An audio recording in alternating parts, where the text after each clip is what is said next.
Man izstāstīja gadījumu, un tur ir iesaistīts arī FBI. Nē, es saprotu, bet tas ir viss. Sēdē Finanšu ministrijā, un zem ekrāna viņam ir smuka bildīta ar Wi-Fi paroli un Wi-Fi nosaukumu Finanšu ministrijas. Tu ieraksti šo te vibrāciju, ar mākslīgo intelektu notīri troksni un dabū visu, ko telpā runā. Reāli. Tā kā Baltkoms un Baltikums. Jā, piemēram, jā. Viņi to dara jau gadiem. Jā, bet šis ir joks tiem, kas nesaprot joks.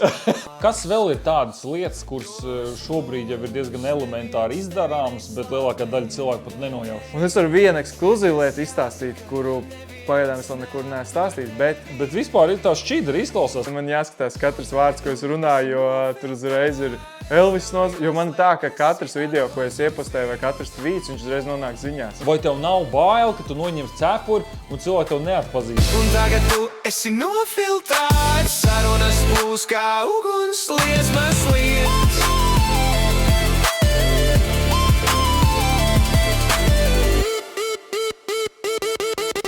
Rādi, kas tu esi, nebaidies būt īsti. Sveicināti skatītāji, šis ir podcasts Nofiltrēts 9. epizode. Pie manas ciemos Elvis Strazdiņš. Čau, Elvi! Čau! Prieks tev redzēt. Pirmais jautājums tāds. Kāpēc esmu uzaicināts? Tas ir vienmēr pašā podkāstu sākumā. Kāpēc tu man uzaicināji? Kāpēc es tevi uzaicināju? Jo kā jau mēs runājam, pirms tam es esmu noskatījies visus tavus epizodus. Es biju šokā! Es tā vienmēr daru, ja es eju uz podkāstu, man liekas, tas pieklājīgi tāpat, kā ja tu kādu interviju pieklājīgi, tā kā tu prīvārdu grāmatsāpes izlasīji. Jā, tieši tāpat, manuprāt, pieklājīgi arī no otras puses noskatīties visus podkāstus, līdz to es noskatījos visus epizodus. Kāpēc tu man uzaicināji? Kāpēc es tev uzaicināju? Tāpēc man patīk visas tās lietas, par kurām tu runā.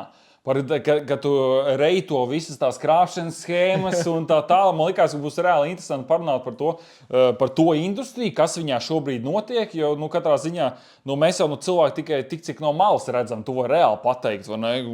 Kur tev aicina, ko tu tur stāsti un cik traki ir un kādas summas. Pa to visas gribēju. Labi, parunāsim. Parunāsim, jā. Mēs tad nedaudz aizkadrā sākām par to. Tu biji gada influenceris, jā, 2024? Jā, tur laikam apbalvoja 23. gada.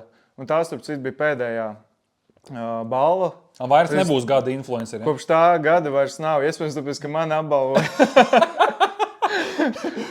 Pastāst reāli, kā tu, Džeks, kurš it kā nenāk no influenceru puses, bet tu esi tur vairāk IT. Kā es tur nonācu, mani uzaicināja tas reklāmas aģentūra, kas rīko katru gadu Golin, viņi daudzus gadus rīkoja to balvu.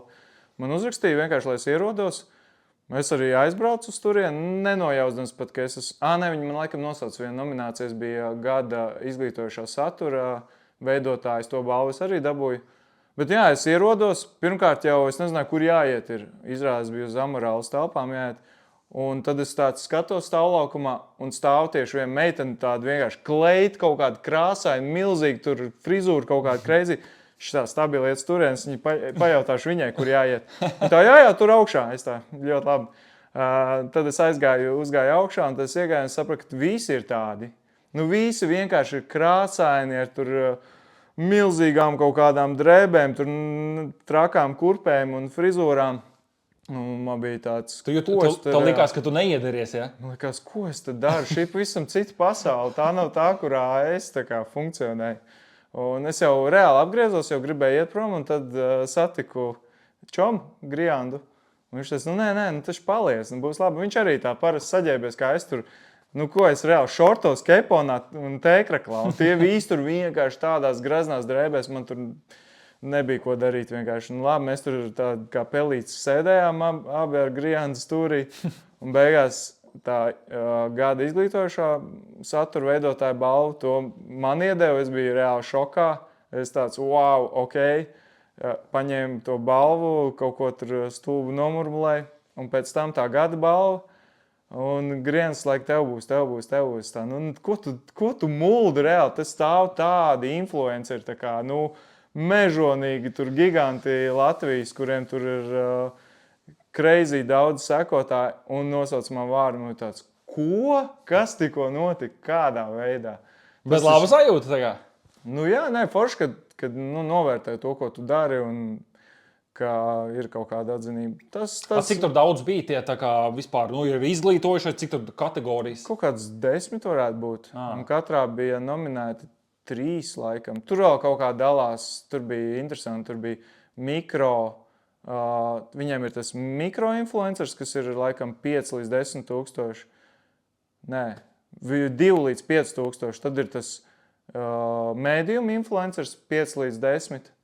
Tas būtu medium influencers, tad vispār Jā, smieklīgi. un 10 plus skaitās Latvijā makroinfluencers. Makro arī klausās maz. Jā, ļoti. Tas 10 plus, tas jau man šķiet arī ir ļoti maz, bet tā mums ir tā gradācija. Un tad ir katrā tajā kategorijā 3 tie plus TikToks. Tur bija tāda interesanta kaut kāda. Un tad tur it kā esot mākslīgais intelekts vērtējis plus mežonīgi liela Mākslīgais intelekts? Viņi tur droši vien skaidrs analizē, jo tur ir reklāmas aģentūras, un tā balva kalpo tam, ka, ja tu, piemēram, esi reklāmas aģentūra un tu gribi veidot saturu, tad tu atrodi, kurā kategorijā ir tā auditorija. Piemēram, ja tu tur esi frizieris, tad tu ņem tur dzīves stila kategoriju. Jā. Ja tu esi tur sports vai piemēram, tur tirgo uzturbagātinātājs, tad tu ej aktīvi atpūtas sports, kaut kas tāds, tur bija tā kategorija. Okay. Un tad tu ņem tur top influenceri, sadarbojies ar viņu. Tas domāts vienkārši, lai atvieglotu mēdīju aģentūrām darbu. Tāda bija tā oriģinālā doma. Okay. Jā, principā, laikam izglītojošā mums baigi nav tā. Es nezinu. Bet ir maz tādi, kas taisa izglītojošo saturu, līdz ar to droši vien tavs tāpēc arī tur tik labi kotējās. Tur. Jā. Un tad, un liela žūrija bija, un tad viss kaut kā nolēma piešķirt man to balvu. Projām, nezinu īsti. Tagad, laikam, būtu atbilstošāks brīdis tādu balvu iedot, bet tajā gadā es vēl tikai biju sācis, tikko sāku taisīt saturu, un uzreiz balva bija, man liekas, bišķi pātri. Bišķi pātri, jā? Bet no otras puses labi vien ir, jo vairāk tās balvas nav. Kā nav? Tāpēc, ka vairs vēl ne. Jā, viss, es biju tā kā pēdējais, kas dabūja to balvu. Jā, tāpēc ir marketinga projekts, principā, kur viņi var taisīt, var netaisīt. Tas nav tā, ka daudzus gadus viņi bija, un tad pēkšņi pārtrūka. Tur, protams, bija cepiens, kāpēc kaut kāds no-names dabū balvu, un vēl kaut ko es viņus pilnībā saprotu, kāpēc kaut kāds no-names dabū balvu. Es arī nezinu. Viņi nezina par manu eksistenci. Es noteikti daudz arī no viņiem nezinu, jo mēs dzīvojam pilnīgi atsevišķās salās. Burbuļos, jā. Kā tu teiktu, es, piemēram, kaut ko jau esmu par tevi redzējis un zinu tā. Kā tu, piemēram, parastam skatītājiem pateiktu, kas tad īsti ir? Kā tu pats sevi paskaidrot, noreklamēt, kas tu īsti tāds esi? Šobrīd. Man ļoti patika pēdējā TV3 ziņās, kad es biju, un man bija uzrakstīts kibernozieguma pētnieks. Un tas ir ļoti precīzi tas, ko es daru. Es ikdienā katru dienu pētu visu iespējamākos, sākot ar krāpšanām, līdz arī dažādām uzlaušanām un visu kaut ko tādu. Par šito mēs iedziļināsimies par dažādām schēmām tā tālāk. Tas, ko es gribēju teikt, kad es biju šokā, es kaut kad redzēju kaut kādu video, kur tu stāstīji to, ka tu tur principā strādāji IT sfērā, un tad tu aizgāji uz to visu, tā kā to influenceru ceļu, plus vēl tas tā kā pret tiem kibernoziegumiem un tā. Un es biju šokā, un kas IT, tas tik pelnoša sfēra, kāpēc, lai kāds iet prom un tā kā vairāk pievērst uz kādiem sociāliem tīkliem tā tālāk. Kas šobrīd ir tas tavu galvenā maizīte? Tas arī ir konsultācijas par drošību. Bet uzņēmumiem tieši? Jā, biznesa, B2B sanāk. Jā. Tas viss stāsts tāds, ka es sāku strādāt profesionāli par programmētāju 2006. gadā, laikam. Pirms tam es neprofesionāli kodēju. Jā, es esmu daudz vecāks, kā varbūt izskatās. Esmu krietni vecāks par tevi. Ko tu stāsti? Tu izties pēc man vienaudži. Nē. Es esmu par 8 gadiem vecāks nekā tu. Ko? Da labi, vispār neizskatās. Kā tu saglabājies? Vai gurķīt daudz ēd? Vai? Nē, es it kā visu to pašu, ko vispārēju, gan veselīgo, gan neveselīgo. Es nezinu. Pits tu ēd? Jā. Atbildot uz šo jautājumu, ēdīsim pēc šī podkāsta. Ēdīsim pizzu. Pizza būs, ēdīsim pizzu. Super, ļoti labi. Blin, iedomājies, 38 gadi tev? Jā. Es esmu reāli šokā. Es domāju, tu esi mans vienaudzis. Varbūt bišķi jaunāks. Bet ne jau 8 gadus vecs. Tu gribi manas senses būt? Mierīgi. Jāuztais DNS tests, varbūt esam. Ok. Un tad tādā galā. Tad es 14. gadā man uzaicināja, tā kā es ļoti labi programmēju, man uzaicināja drošības uzņēmumā, kurš pieder amerikāņiem. Knabā? Nē, uzņēmumā. Labi. Un tur es vairākus gadus kodēju un iemācījos ļoti daudz. Šitā. Daudzi vispār ķēngaragā, purčikā, daudz kodē. Šis joks ir so 2000 late. Un tad es nostājāju tur, iemācījos ļoti daudz par kiberdrošību. Un tad es aizgāju atpakaļ vienkārši kodēt random lietas, bet tā drošība visu laiku pakausī bija. Un vienmēr es domāju arī par drošību. Un daudzos uzņēmumos aizrādīju programmētājiem, ka tu tā nedara, šis ir ļoti slikti. Un tad es kā tur bija? Tā kā man patīk elektronika, man patīk kodēšana, es Twitterī sāku ļoti daudz jaukt ārā visādas vērķus, tur rakstīt, kā viņi strādā un vēl uz kaut ko. Un tas baigi aizgāja labi Twitterī. Un tad es izdomāju, es reāli krāpnieks čakarēju jau no kaut kā 12. gada. Un man likās, varbūt kādreiz varētu aprakstīt, kā es to, ko viņi dara, kā tas notiek. Un es uztaisīju tādu garu threadu, Twitterī, tas tā kā tu tweeto vienu pēc otru, un tad tu vari izlasīt visu to pavadienu, jeb threadu. Un tagad ir platforma threads, nejaukt ar threads, tas bija Twitterī, jo tajā laikā threads neeksistēja. Un tikko es ietvītoju pa krāpniem, tas vienkārši uzsprāga momentā. Es domāju, labi, tas ir kaut kāds, one time, kaut kāds gadījums, es turpināju atkal jaukt ārā ierīces, vēl kaut ko, un tad man sieva pierunāja filmēt video. Es uzfilmēju mans pirmais YouTube video, kur es fēnu izjaucu, parādīju, kāds tur strādā. Un tad es atkal kaut ko ietvītoju pa krāpniekiem un atkal uzsprāgu. Un mēs tā skatāmies, kaut kas te ir reāli. Tajos krāpnieku tēmā tieši, jā. Pirms tam man bija neilgi, tieši tam paralēli man uzaicināja Amazon darbā. Mēs parakstījām darba līgumu, es tur izturēju visas tās intervijas. Pagad pat Latvijā? Nē, sanāk, ka attālināt, jo tas bija Covid laiks, jā. Okay. Un intervijas attālināt, un es dabūju to darbu, man izteica piedāvājumu, tur bija 250,000 gadā alga. Tas nav noslēpums vienkārši cilvēkiem kontekstam, lai saprastu, cik tad tur pelna inženieri. Šeit attiecīgi Eiropā pelna 2-3 reizes mazāk. Un tad es dabūju jau visu, jāpārvācās jau pār dīķim. Un jau sakārtoju, jau pārdevu visas savas investīcijas. Man bija investēta indeksu fondos nauda. Tas man bija jāpārdod, lai dabūtu nodokļu rezidentu statusu. Tad man bija tur vēl kaut kādas, un es gaidu, mēs darba līgumu esam parakstījuši. Pat datoru es pasūtīju, man jau viss ir jau nokārtots. Gaidu, pēc 3 mēnešiem būs paiet mēnesis, pēc 3 mēnešiem būs paiet vēl 3 mēneši, pēc 3 mēnešiem būs visu laiku tā atliek. Es sāku jau iegrābties tajā naudā, ko es no indeksu fondiem jau izvilcu sārā, bet tam, protams, ka es viņu izvilku ārā vissliktākajā. Tā vienmēr, tad, kad tu ņem ārā investīcijas, tu vienmēr izņem vissliktākajā brīdī. Un es sāku braukt iekšā tajā naudā, un jau viss jau notērēts, principā, un paiet kaut kā. Un neviens darbā jau arī man neņem, kurš reāli tev ņems uz 3 mēnešiem, jo visu laiku jau ir 3 mēneši. Ja zināju, ka tas ir gads, tad jau varbūt arī paņemt. Un mēs tur, starp citu, ja tu gribi meklēt, ja tu runāji par labi apmaksātiem darbiem, zini, kas ir vislabāk apmaksātais darbs, man liekas, Latvijā? Tie cilvēki, kur vīzām liek tās veselības pārbaudes. Mēs vienkārši aizgājām, viņi tā paskatījās, viss ok, ieliek parakstu 400 eiro. Man liekas, wow, par vienu parakstu 400 eiro nevienā industrijā nepelna. Tā kā, ja kāds skatās, ejiet, mācieties par parakstītājiem. Parakstītājiem, jā. Tur ir doktora grāds parakstīšanā, teiksim. Jā, mēs tikai... Nekas nav jāsaprot, jā? Jā. Nekas nav jāsaprot. Es jau gandrīz arī mašīnu pārdevu, labi, ka es to nepaspēju pārdevēt. Tad man vienu dienu atnāk e-pasts, mums vajag sazināties. Man tāds, es jau zinu, par ko būs saruna. Ka kaut kas ir mainījies, jā? Mēs sazināmies, viņi saka, mums tur ir layoff, tagad mēs jūs atlaižam no darba, izmaksāsim 1 mēneša apmērā kompensāciju.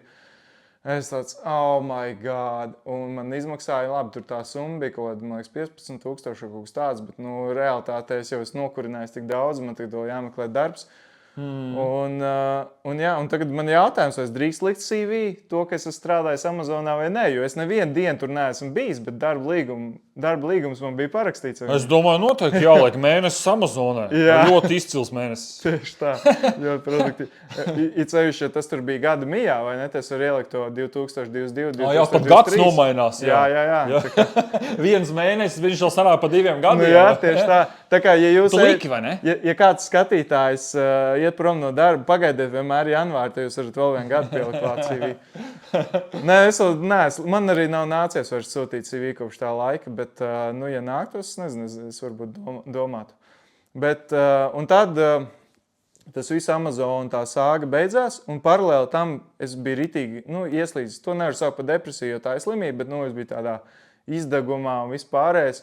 Un es visu laiku meditēju, lasot grāmatas, izcirt nenormāli daudz kaudzi grāmatām. Viena no tām grāmatām bija The Lean Startup.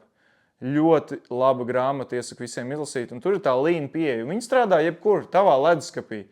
Liec iekšā produkts, no aizmugures ņem ārā. Visur, principā, tu vienmēr ej nevis uz push pieeja, kā mums Latvijā visu uzņēmumu dara. Viņi uztais produktu, man nenormāli laba ideja. Vienmēr paņem mani darbā, es esmu bijis tik daudz startupos, starptautiskos un latviešu. Un vienmēr krūta ideja, it sevišķi latviešiem, tas ir tipiski. Es ļoti labi to visu uzprogrammēju, viss strādā un beigās palaidu tirgu un nevienam to nevajag. Tas ir klasika, tāpēc, ka mēs ejam ar push pieeju, mēs spiežam virsū kaut ko viņam nevajag. Pareizākais ir pull pieeja visā. Tātad, kad tev klients prasa, ko viņam vajag, tu viņam to iedod. Leduskapis saka, viņam vajag olas, tātad tu viņus nopērc un ieliec tur. Un tas visur strādā, un tieši tāpat mēs, atgriežoties tev pie paša sākuma, šis bija tāds garš segvejs, kā mēs nonācām. Tā mēs redzam, ka mūsu sekotājiem vajag to drošības saturu. Un mēs vēl paeksperimentējam, mēs tur Lego pili sataisīju, man ir viens video, starp citu sīču ļoti daudz skatās, pat vairākas reizes uz riņķi. Man mamma saka, ļoti labs video, varētu vēl kādu. Saka, jā, bet diemžēl tur nav tik liela tā, nav, zin kā, mums kā satura veidotājiem, mums gribās veidot saturu, kurš kādam ir noderīgs. Kāda jēga tev veidot? Daudz vienmēr sev melo, man vienmēr saka, es veidoju saturu sev. Es veidoju sev viņu, jo man patīk veidot saturu. Ko tu āksties? Ja tu veidot sev, tad tu viņu uzfilmētu, samontētu un mājās pats ar sevi skatītos ar bērniem varbūt. Loģiski, ka tu viņu taisi cilvēkiem.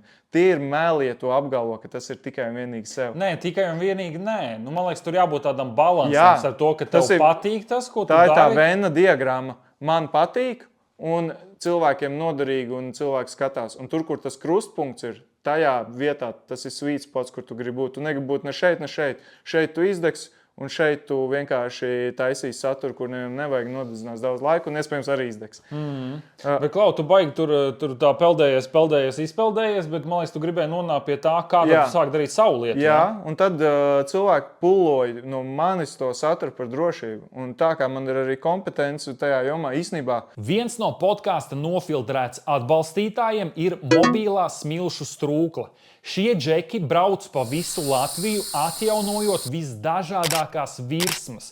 Vienalga, vai tas ir koks, ķieģelis, betons, metāls, viņi tiks galā ar visu. Strādā šie džeki pa visu Latviju, tā kā, ja tev ir, piemēram, kāda veca koka ēka, kurā vajag noņemt krāsas kārtu, vai atjaunot griestus, vai noņemt rūs no kādas lielākas metāla konstrukcijas, tad droši zvani šiem džekiem, viņi tev palīdzēs. Kontaktus es atstāšu podkāsta aprakstā, bet tagad atpakaļ pie epizodes. Tajā brīdī es arī sapratu, ka krāpšanas joma ir drošības joma, un krāpšanas joma iet nevis tā šitā, bet viņi iet šitā bez mazliet, ritīgi prom. Tur ļoti noder mans drošības zināšanas, bet tā krāpšanas pasaule vispār, viņi ir ļoti savādāk. Man, kā fake it till you make it, sākumā es vienkārši stāstīju daudz par krāpniekiem un visu domāju, ka es esmu baigais guru tajā jautājumā. Es neko par to nesapratu, vienkārši savus novērojumus no malas. Tagad jau esmu kaudzēm grāmatu un ekspertu viedokļus un pats ar krāpniekiem. Ar tik daudz krāpniekiem, cik esmu runājis, es varu garantēt, neviens Latvijā nav. Tik daudz saites krāpnieku, cik esmu atvērs, neviens Latvijā nav. Un es to daru, lai maniem skatītājiem tas nebūtu jādara, bet lai viņi varētu arī izbaudīt visu to pašu, ko es izbaudu, atverot, paspaidot, painteresēties, ko viņi tur dara, kā viņi zog mūsu datus. Jā, un cilvēki vienkārši pulloja no manis to saturu un sapratu visu. Un tagad jau mēs joprojām eksperimentējam. Arī tā krāpnieku joma un vispār drošības joma, viņi ir tik nenormāli plaša, ja tev, tu atradīsi kaut kādu citu jomu, varbūt tur arī būs kaut kāds, kur var izvērsties, bet kā tu ieej tajā drošības jomā, tur taču ir psiholoģija, tur ir tehnoloģijas, tur ir vēl visādas inovācijas, kādas tu vien var iedomāties, tas viss būs arī krāpnieku jomā, un tad tu vēl aizēji tajā leņķī, ka viņi tā arī pēta, piemēram, ir krāpnieki, kur tikai tirgo, nezinu, kaut kādu autotehniku. Viņi īstenībā netirgo, bet viņi arī daudz ko saprot par to, jo, ja gadījumā tu viņiem zvani, viņi tev saka, jā, mums tur tā tehnika ir, tu viņiem uzdod kaut kādus jautājumus, viņš arī to zina. Viņi arī, tā kā katrs kaut kādā jomā dziļi iet, un tev arī, lai tu saprastu, kā tas krāpnieks strādā, ko viņš māk, tev bišķiņ arī jāsaprot no tās tēmas, no tās tēmas, no tās. Jā. Bet kurā brīdī tu saprati to, ka tu vari palikt Latvijā un ka tu vari sākt ar to pelnīt? Vai kā tev bija tie pirmie peļņas, tie kaut kādi darījumi, kas tev tur sanāca? Jā, īstenībā pats pirmais man bija Zaļo punktu sadarbība, bet tas vēl bija atsaucoties, tā bija atrauga no Twitter laikiem, kad es ārdīju ārā tās ierīces. Viņi saka, hei, tu tur ārā ierīces, varbūt parādīja, kur viņas utilizēt tālāk. Un tad viņi man parādīja, kā tur aizbraukt, izstāstīja visu par to Zaļo punktu.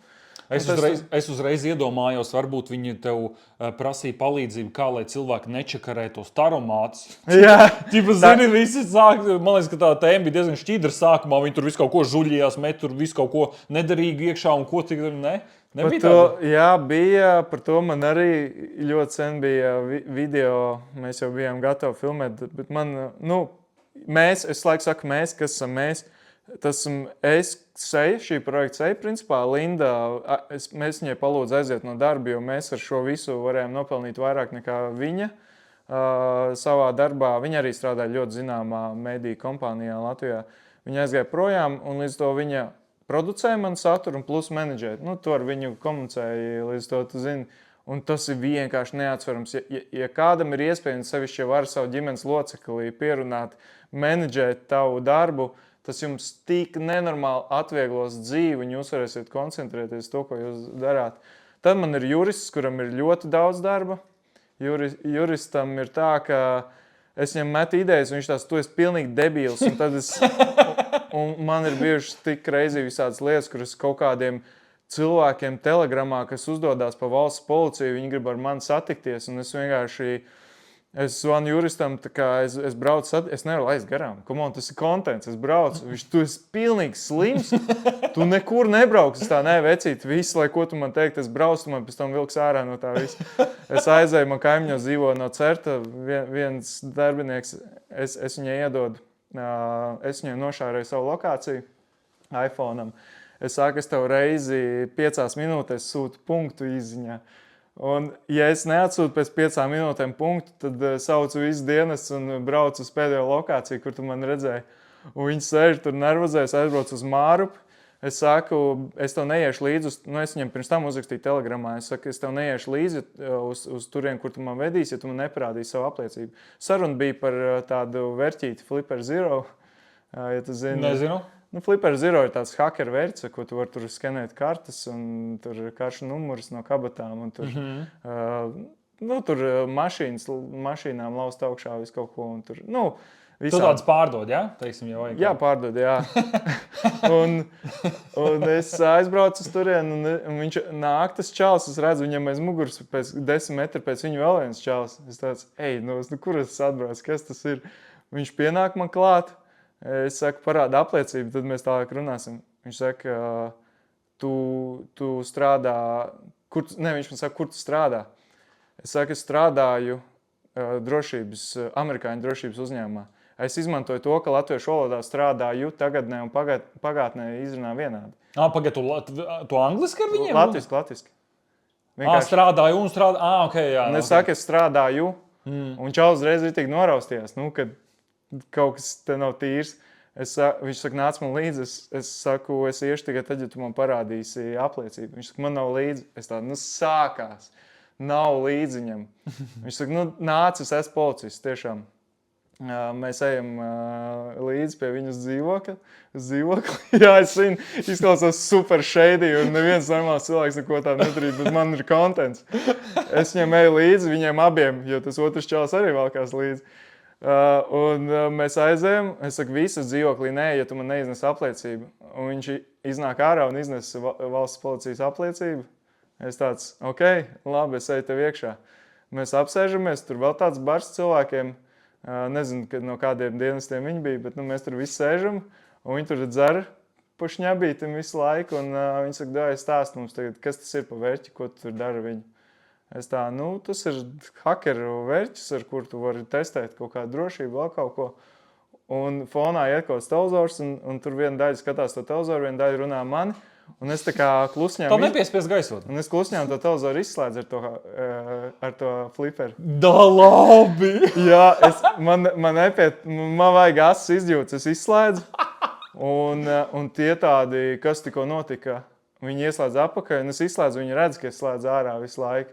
Un mēs bišķi parunājamies, un bez tas policists ierauga, ka es slēdzu ārā, viņš saka, viss tev jāpamat šī vieta. Es tāds, ok, labi, viss tā, un izgāju ārā un aizgāju apakaļ uz mašīnu, un tāds, kas tikko notika? Kas tas bija? Ar kaut kādu policistu kaut kādā dzerstiņā runājām par drošību, tas bija kaut kas pilnīgi, es nezinu. Mums liekas dīvaini, man liekas, kad ja policija ar tevi grib runāt, viņš tev paaicinās, ko iecirkni, kāpēc dzīvoklī ar policiju, ar šņāvi. Es sākumā domāju, ka es uz iecirkni braucu. Viņš vienkārši, principā, tur droši vien būtu juristiem, ko pastrādāt arī viņa pusē, jo, principā, viņš kā amatpersona man aicināja, nevis kā vienkārši čalis. Tā jau īsti nedrīkst, vai viņš drīkst tā? Es, ka nē, kāds jurists var ierakstīt komentāros, viņš drīkstēja tā teikt? Jā, ieraksta komentāros, jurists kā skatās. Jā, esmu no valsts policijas atbrauc izstāst par to vērķi. Jā, bet ko tu reāli, tu teici, ka tā gribēja iegūt kontentu, to filmēja pa ceļiem, kāds notiek? Nē, tik traks es neesmu. Tu esi no policijas, jau parāda apliecību. Nē, tur gan tas džeks, kas 10 metrus pēc tam nāca, viņš tur man droši vien izrubītu, ja es kaut ko tādu darītu. Gan jau, bet vispār tā šķīdra izklausās. Tas sanāk, tu iegāji tur, parādīja viņiem, ka tu vari ar to iekārtu... Starp citu, viņi bija tavu vai tur stāvēja? Jā, manējais. Tev bija līdzi? Jā, es viņu paņēmu līdzi, lai parādītu. Jā. Un es domāju, man viņi tūlīt konficēs. Es taču uz policiju atbraucu. Jā. Bet liekas dīvaini, tu aizies uz to dzīvokli, tu parādi, ka var izslēgt ar to vērti televizoru. Nē, es to darīju viņiem nezinot. Viņi dusmīgi visu tur palika. Nē, es saprotu, bet tas ir viss. Tu reāli aizgāji, parādīji, ka var izslēgt televizoru un es eju prom. Nē, viņš arī paprasīja, ko es daru. Vērķis, testēju drošību, testēju visādas lietas, tur var, piemēram, mašīnas atslēgt. Vecāks mašīnas, tur viņām ierakstīt to elektromagnētisko signālu, ko viņš sūta, tu vari viņu visu ierakstīt. Tas standarta repeat attacks, ka tu atkārto to pašu signālu un tev atslēdzās mašīnu vienkārši. Bet tur vajag baigi veco mašīnu, mūsdienās jau visiem tiek izmantot kaut kādu primitīvu šifrēšanu, bet arī to mēs dabūjām vaļā. Man ir viens video, kur mēs Teslu atslēdzām vaļā. Čāls vienkārši stāvēja, mēs viens pienāk ar vienu vērķi pie kabatas, tā netālu stāv, es stāvu pie Teslas un Tesla vaļā. Tas ir relay attacks, ka tu to signālu pārraidi. Un viņiem nav nekāda timeout. Tev parasti šādās sistēmās, kur ir attālināta atslēgšana, aizslēgšana, tev vienmēr atnāk to sauc par challenge, jeb izaicinājums. Tad tā tava atslēga to izaicinājumu atrisina, jo viņai ir iekšā privāta atslēga, kur viņi tur risina, sarēķina un pēc tam aizsūta rezultātu. Un mašīna pārbauda, un to rezultātu var izreikināt tikai vienīgi tā atslēga. Normālās drošības ierīcēs ir timeouts. Ja tev gadījumā pārāk ilgi viņa rēķina, tas nozīmē, ka tur ir kaut kāds pa vidu transmiters, kas to sūta uz kaut kurien citurien un pēc tam nāk atpakaļ. Teslā nekā tāda nav, tur arī atbildēt pēc vairākām milisekundēm un tur nekāda problēma nebūs. Kas ir diezgan tāds stulbs risinājums, bet Teslā drošība vispār ir diezgan sliktā līmenī. Neskaitot, ka tur arī vispārējais ir ļoti slikti. Jā. Klau, pastāst vēl kaut kādas lietas. Tesla var attaisīt, var kaimiņam izslēgt televizoru. Kas vēl ir tādas lietas, kuras šobrīd jau ir diezgan elementāri izdarāmas, bet lielākā daļa cilvēku pat nenojauš? Tādas ir daudzas. Man tad būtu jāiet cauri tām lekcijām, ko es pasniedzu uzņēmumu. Bet, tāda neliela ieskicē tāda. Jā, viens no tiem bija, viss, ko es stāstu, ir no kaut kādas vai manas pieredzes, vai cilvēki, kas man raksta, jo man raksta simtiem tur cilvēku dienā par to, dienā simtiem cilvēku? Jā, zin kā, katram ir bijis vai radnieks, vai kas apkrāps, viņi raksta, un žēl, ka es viņiem nevaru atbildēt, bet, tāda dzīve, es vienkārši nevaru fiziski paspēt, bet es ceru, ka es kaut kad saņemšos un iziešu cauri tiem tūkstošiem, kas tur ir vēstuļi, un varbūt lielai daļai varēšu atbildēt. Bet mēs cenšamies vismaz, zin kā man tā, ka es izlasu jau to pirmo teikumu, kas tur rādās gan TikTokā, gan Facebookā, un es pēc pirmiem 3 vārdiem varu saprast, pa ko būs tēma, un tad es skatos. Ja jūs man rakstāt un gribat, lai es izlasu, tad uzrakstiet kaut ko interesantu, nevis, hei, man vajag tavu palīdzību, tas ir standarts, un vienkārši viens teikums. Un tas liek patērē laiku, es varētu veltīt kaut kādiem citiem, varbūt ierakstējā pirmajā teikumā kaut ko tādu, ko pirmkārt es neesmu nevienā video stāstījis, un varbūt, vai arī ir kaut kā, Karoči, Elvis bez maksas neko nedara, jā, beidziet man rakstīt. Tātad, Nē, es palīdzu, tas palīdzēs daudziem cilvēkiem, tas jā. Nē, skaidrs, ka tu visiem palīdzēt nevar, tas ir skaidrs, bet par tām lietām, Tesla var atmūķēt, kas vispār ir? Man viena sieviete, piemēram, atrakstīja, ka viņai visu sociālā tīkla reizē uzlauzt. Un tad mēs sākām pētīt to, kāds varēja būt, ka visu uzreiz uzlauz, un tad mēs sapratām, ka viņi izmeta Eko Baltija vide vai zaļā punkta kastē kaut kur savu veco telefonu. Viņi neuztaisīja factory reset. Es pastāstīju to, ka tā nevajag darīt, ka ir visādi uzbrukumi, kā viņi var dabūt vaļā to telefonu, un tad pēc tam, tev, principā, viss dati pieejami. Es šo izstāstīju vienā televīzijā, un es arī parādīju, kā iznīcināt. Man arī viens video par to, kā iznīcināt visus čipus, lai tev nekas nesaglabājas. Ja gadījumā tu nevari uztaisīt factory reset, piemēram, tev ekrāns nestrādā. Un tad 360 TV piezvanīja, viņi saka, cool story, bro, bet parāda, ka to reāli var izdarīt. Es saku, labi, un kā uzbrucējs tipiski dara, viņš jau neņem vienu telefonu, viņš jau viņu visticamāk neatbloķēs. Viņš paņem kaudzi, un mēs aizbraucām uz lielveikalu, es ar roku reāli vilku ārā telefons. Un man neviens apsargs nekas nepienāca klāt, un es vienkārši viņus varēju krāmēt. No tā kaut kāda nododamā... Jā, Akropolē ir tā zaļā kaste. Elektronikas nodošana, jā? Pilns veciem telefoniem. Jep. Un tad es to izstāstīju, viņi saka, labi, mēs to dabūsim no Eko Baltija vides 20 telefons. Un vienu mēs sagatavosim, ja gadījumā tu nedabūsi nevienu no viņiem vaļā, tad tu smuki kameras priekšā, tur parādīs, kā tu tur viņu atbloķē un parādīs, wow, tur baigies saturs. Protams, ka man to nevajadzēs, ko 8. pēc kārtas dabūju vaļā. Bet no kā tas ir atkarīgs, kuru tu dabū? Tas ir atkarīgs no vārnīcas uzbrukums. Tu paņem populārākos pinkodus un mēģini visiem telefoniem pēc kārtas. Pēc tam viens nobloķējas nākamo, tas nobloķējas nākamo. Tā kā timeouts iestājas. Tad tu ej atpakaļ pie pirmā, tam jau timeouts beidzies. Tu vadi no jauna. Tur dažiem telefoniem vispār bija reizi 30 sekundēs var mēģināt no jauna. Tas nozīmē 2 reizes minūtē, tas nozīmē 1200 reizes, 2 reizes minūtē, 120 reizes sanāk stundā. Un tātad tu vari pareiķināt pats, tu vari pāris dienās 4 ciparu kodu mierīgi dabūt. Bet tu viņus tā manuāli pirkstu arī spaidīji, vai tur ir kaut kāds aparāts? Es spaidīju manuāli, bet tu vari uztaisīt robotu. Man 3D printers, viss vajadzīgais ir. Vienkārši iet pēc kārtas, uzņem atkal laiku, atkal tālāk pēc kārtas. Un... labi, uzlauzu to 8. un tālākas. Jā, un tur iekšā bija eitu nost. Džekam bija e-pasts, Facebooks, vispārējais, tas ir viss cool. Pārlūkā čalis meklēja prostitūts. Meklēja narkotikas, vai pornogrāfiju viņš meklēja tikai, jā. Narkotikas meklēja, telegrams vaļā, kur viņš tās narkotikas pirka, viss viņa bildes, viss viņa draugu telefonu, un viņam bija raps, kur viņš repo krieviski, kā viņš pīpē marihuānu. Un mēs tur viņu kaudzu dziesmā bija, mēs domājam, vai ierakstam albumu reāli, izdodam viņu vietā muzonu. Bet nē, mēs beigās neko, mēs to visu izmetām ārā, bet ja mēs gribētu, mēs viņu varētu iespējams arī aiz restēm dabūt. Jā, tāpēc vienmēr uztaisiet factory reset. Un vēl kā zog tagad datus ir, tu izmanto adblock Chromā? Kaut kādu bloķē reklāmas? Maska, jā. Un palas kādas tiesības prasa. Viņš prasa pieeju visam saturam, gan ko tu ievadi, gan arī pašu lapas saturam visam pieeju. Un nereti šie te plugini, nesen bija pētījums, kur bija atklāja dažas kaut kāds 57 plugins, kopā pārpa 6 miljonu lietotāju viņiem bija, kuri zaga cilvēku datus. Un adblockam ir viss pieejas, lai viņš to izdarītu. Un man ir viens video, kur es rādīju, kā var nolasīt visu paroles, ko tu lasi, ko tu raksti jebkurā lapā ar tādu pluginu, ar tādām tiesībām, kā adblock prasa. Tūlītā man būs video, kur vēl labāk. Tev pat nav jālasa visu, ko viņš ir ievadījis. Tad, kad tu ieej Facebookā, tu ievadi paroli un e-pastu. Pēc tam tu ieslēdz datoru, ieej vēlreiz Facebookā. Tev nav bijuši jautājumi, kāpēc tev nav jāvada vēlreiz paroli.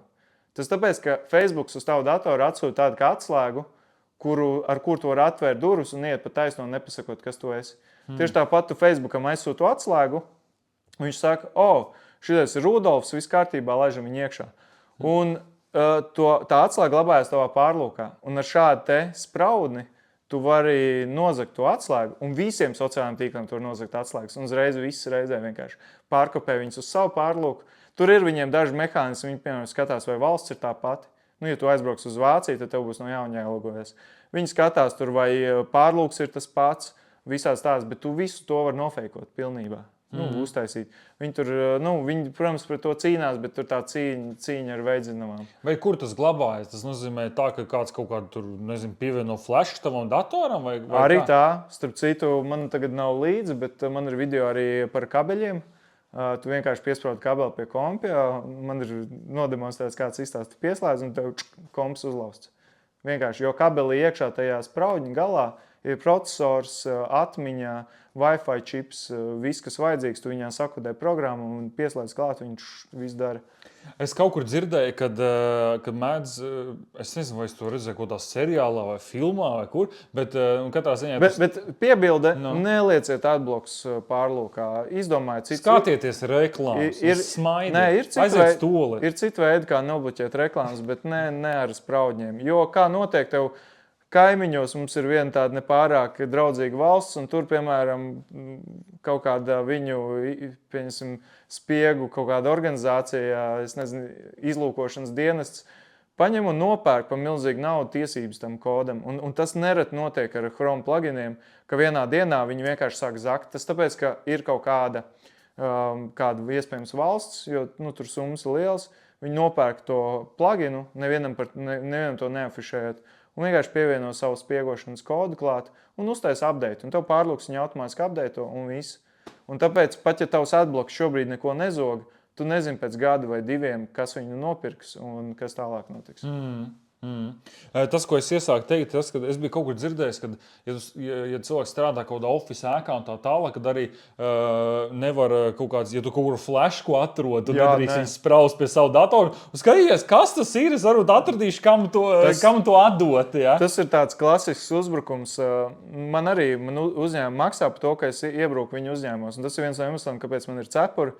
Jo pirmkārt, kad es novelku cepuri, es vēl kaut kādu privātumu varu dabūt, jo šobrīd tā, ka es eju pa ielu, vienkārši piestājās busiņš krustojumā pie luksaforu, atver logu un klāv Elvis, man tur mammai tas un tas notika. Man tāds, ka, lai kur es iet, vienmēr kāds pienāks klāt un kaut ko sāks prasīt par krāpšanām, jo katrs ir vai nu pats apkrāps vai kāds no draugiem radiem apkrāps, un uz to visiem ir daudz jautājumu. Un tad es novalku savus zilās drēbes, uzvalku citus, novalku cepuri un varbūt citu cepuri uzvalku kaut kā, un tad man vismaz neatpazīst. Tā kā tas ir viena tāda lieta, kāpēc šis ir. Un arī, un uzņēmumi arī, tad mēs vienojamies, ka visu legāli, es iebruku viņu uzņēmumā, un es teiktu, ka es varētu 90% uzņēmumu ielausties, ja man neatpazītu. Šobrīd tā ir problēma, ka man arī bez cepures atpazīst jau ļoti bieži. Tas ir tīri, ja tu fiziski aiziet, tur kaut ko... Jā. Es tev varu izstāstīt gadījumu, kad man tāpatām viens darbinieks atpazina, diemžēl, bet līdz visam mērķim es tiku, viss bija kārtībā. Ir mērķis, ko tu gribi izdarīt, un tas tev jāizdara, un tad tu to kā karodziņu, tā kā tu esi dabūjis karodziņu, tad tu paziņo uzņēmumu īpašniekam, ka mēs tikām iekšā un izdarījām visu, ko vajadzēja. Principā es eju uzņēmumā, man ir uzvalks, saķēmēt mati, un man ir līdzi papīrs, ka es šo uzņēmumu apkalpoju, ka es drīkstu viņiem piegādāt kaut kādas tur pakalpojumus. Un es eju pie ieejas un es uzrādu šo dokumentu, ka es no tā un tā uzņēmuma, viņi tā uzzvanu vēl vadītājiem, tāds uzņēmums, lai gan uzņēmums nemaz neeksistē. Un apakšā tajā lapai ir telefona numurs. Zvaniet šo telefonu numuru jautājumu gadījumā. Numurs ir kam? Manai sievai. Pat ja viņi piezvanīja, tur pateikt, viņam tur ir jābūt. Viņš ir legit. Viņš ir legit. Mierīgi iegāja vispār bez jautājumiem uzņēmumā un uz sienām uzlīmēju QR kodu, kurš jānoskanē, lai viņi lielajā sapulcē varētu piedalīties.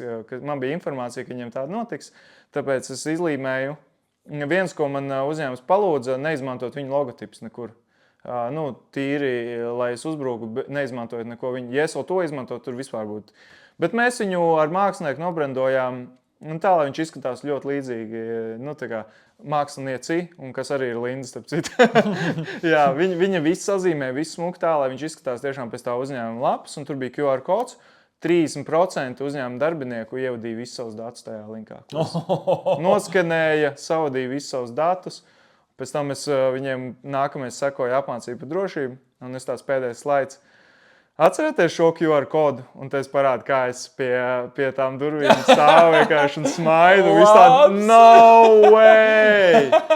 Vienkārši saķer galvu. Es tāds, jūs 30% no jums uzķērās. Ej, nosa, tas ir jaudīgi, jā. Jā. Un, es saku, ja man neatpazītu, varētu tikt gandrīz jebkurā uzņēmumā. Tur ir viss. Atcerieties, un es nemācu, un arī daudz cilvēku man komentāros rakstu, beidz mācīt krāpnieks. Krāpniekiem no manis nav ko mācīties. Viņiem ir, ja jūs zināt, kāda industrija krāpšana, tur viņi visi tiek apmācīti. Un tur viņi nevar, es varu no viņiem iemācīties, viņi no manis gandrīz neko. Un viens no tādiem arī uzbrukumiem, kā tu vari tikt iekšā, ir nes picu. Un visiem ir cieņa pret picas nesējiem. Un tu tāds pagaidi, ka kāds nāk pa uzņēmumu durvīm iekšā, tu pagaidi kaut kur aiz stūri, un pēc tam skrien ritīgi ātri, un viņš redz, ka tu skrien, ka tev vajag tikt iekšā, tāpēc, ka tev pica, un viņi dziest, un tu nevarēsi atvērt, jo tev abas rokas ir aizņemtas, un viņš tev vēl patur vaļā un ielaiž iekšā, jo visiem ir respekts pret picu, un varbūt viņš pats vēl dabūs kaut ko kādu gabaliņu, un tad tu ej uz kaut kādu galvenais droši, tu jau nezini, kā telpas, jo tev nekad, neviens uzņēmuma vadītājs tev nekad neizstāst, kā izskatās tā telpa. Tas tev pašam, jo tev jāuzvedās tā, kā uzvest tos uzbrucējus. Un tad, kad tu ieej iekšā, tu improvizē, jo tu nezini, kas tev pretī sagaida. Kaut ko tu caur, ja ir stikla durvis, to redzi, un kaut ko tu pēc logiem var noteikt, kas tur ir. Bet, ja tas ir daudz tā vēka, vienmēr ej uz augšu. Tāpēc, ka vienmēr visi bosi, visi šefi vienmēr ir augšējā stāvā. Jā. Tas ir, nezinu, kāpēc viņi Skats labāks, augstāk labāks skats. Jā, bet tu pieparko vistuvāk savu mašīnu ieejai, lai pēc tam vis tālāk iet uz savu biroju. Kāds sakars? Dārgais podkāsta skatītāji, ja tu esi šajā podkāstā ticis jau tik tālu, tad man ir pamats domāt, ka tev šis podkāsts patīk. Tas ir liels pārsteigums, ka vairāk kā 90% no jums, kas noskatās ne tikai nedaudz no podkāsta, bet ilgu laiku sēž un skatās, nav piesekojuši šim kanālam Nofiltrēts. Tev tas nemaksā vispār neko, tāpēc lūdzu piesako šim kanālam, nospied to subscribe, nospied zvaniņu, lai tu saņemtu atgādinājumus. Un tā būs lieliska motivācija man turpināt darīt to, ko es daru, būt par labāku vadītāju šim podkāstam un aicināt vēl daudz superīgus viesus. Bet ar liftu nav jau tā, ka tu ar kāju pat repēm neviens neiet. Bet tev ir jāgaida, jā. Nē, protams, jā. Nē, es saku, tas skats, ka tu tur dzer savu kafiju un skaties uz Rīgu, jā. Ko es to gribēju teikt par tiem flashiem atgriežoties? Jā. To pīci pēc tam ieeja, tu kaut kur uz reception vai kaut kur atstāja to flashu, uzrakst to tur 4 terabaiti, un kurš negrib 4 terabaitu flashu, vai ne? Un viņš ņēma šī kompija, labākais, kas var notikt, ir uzsprāgt tas kompis, jo tur iekšā kondensators, kurš uzlādējas vienā brīdī uzspridzina. Bet neviens ļaundars gandrīz to nedarīs, tāpēc, ka kāda jēga tev, tu paralizē vienu cilvēku darbu, bet uzņēmums turpina funkcionēt. Sliktākais, kas notiek, nekas nenotiek. Un vienkārši zog visu laiku tavus datus, tas flash. Viņš arī parādās kā flash reāli tev uz datoru. Varbūt ne 4 terabaiti, bet tur ir ielikt ķīniešu to čipu, kurā ir 1 gigabaits. Un viņš sevi anoncē operētāju sistēmai kā 4 terabaiti. Tad, kad tu kopē failu, tad viņš kopē vienkārši sev pāri visu laiku uz rīņu. un jebkurš tādu savākt, piespraust. Un tā kā, jā, es jums to stāstu tāpēc, lai, ja kāds skriena pīcu, vienalga pārbaud, kas viņš ir, kāpēc viņš tur skriena pīcu. Pat ar pīcu, jā. Ja tu redzi svešus kabēļus lādēšanas vai kaut kādu svešu flash, kur mētājās 3 dienas, tā nav tavējā. Neņem viņu, tev viņu nevajag. Okay. Tu jau ieskicēji par to cepuri, ja? Es tieši domāju, tu atnāksi, es tev pajautāšu. Bet tu jau daļēji atbildēji, bet paturpināsim par to, ka pa lielam bez tās cepures jau, es tev tieši gribēju prasīt, vai tev nav bail, ka tu noņems cepuri un cilvēki tev neatpazīst, bet es tagad saprotu, tas ir tieši tas, ko tu gribi, ja? Jā, man pat ir tā, ka man uzaicina kaut kādu uzņēmumu vai kaut kādas konferencēs. Un tad es atbraucu, un viņa tā, labi, ka tu esi cepurē, savādāk tev neviens nepazīst. Un ir bijis man viens pasākums Latgalē, kur man pateica, klausies, es visu savus skolēnus mācu noņemt cepuri, tev nāksies noņemt to cepuri. Es tā, tas ir tā kā daļa no manis. Nē, tev būs jānoņem. Man tas bija pasākums kopā ar Saimu, un tur viss ir tā kā official un tā. Un es nevaru tagad savus cepurus izgāzt visu pasākumu Saimai. Tur bija tāds projekts, vienkārši Saimas projekts, kur mēs izglītojam. Tur bija arī kaut kāda deputāta, vēl kaut kas. Bet tur nebija nekāds, man bija nosacījums, nekādas aģitācijas, nekas tāds nedrīkst būt, nekas par politiku nedrīkst būt. Un tad, viņi visu respektēja, un tad, es nevaru pēdējā brīdī tā pateikt, nē, es tā kā neuzstāšos, un tad es novilku cepuri, tā kā bija man viens pasākums bez cepures. Bet tā pārsvarā viss ir arī, jā. Bet tev tas nebesīja tas, ka tu iedomājies, piemēram, paies vēl 10 gadi, un tev vēl projām būs jāvelk tā cepure, pat ja tu gribi, lai tev atpazīst. Tas tev nebesīja tagad? Es par to esmu domājis. Tā ir interesanta dilēma, jā. Es nezinu, ko es darīšu. Kaut kāds droši vien ja es tajā 10 gadus droši vien būšu, man tā, ka ja es kaut ko iesāku, es to daru vismaz 10 gadus. Līdz to nekur jūs no manas vaļā netiksiet. Droši vien sociālās tīklos būšu vēl vismaz kādus 7 gadus. Pēc tam, man liekas, ka būs kaut kāds tas revīls, kā tad es izskatos bez cepures. Jā, jo savādāk viņi tev līdz mūža galam būs jānēsā tā cepure. Mēs varam aizblurot. Mēs varam šodien aizblurot, novilkt cepuri, jā? Nē, varam, jā. Lūk, šādas izskatās bez cepures. Un šeit tagad blūras priekšā. Okay, bet tu neizskaties vecāks bez cepures. Paldies.